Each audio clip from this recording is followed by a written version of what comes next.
आज माता लक्ष्मी हवाय म्हणे म्हणून तुने हवाय या गणपती देव हवाय त्याच नाही करत होई आज म्हणून प्रत्येक करके कैसे म्हणून रावा हवाय आज एक नाना प्रकार के आज माता लक्ष्मी जीवन में विचार रावा हवाय करवा आज माता लक्ष्मी भगवान विष्णु के मुझ पुराना रद्द करके दुर्गे मिया की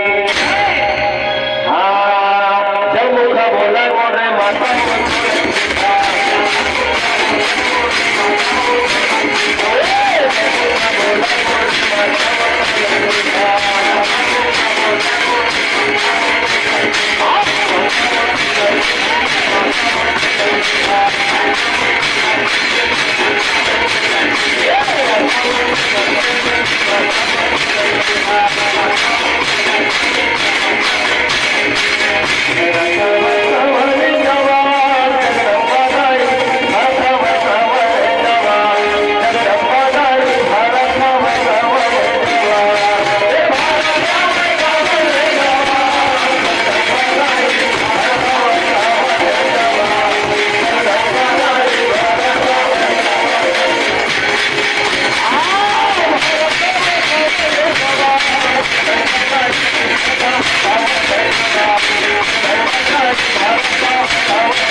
आज भगवान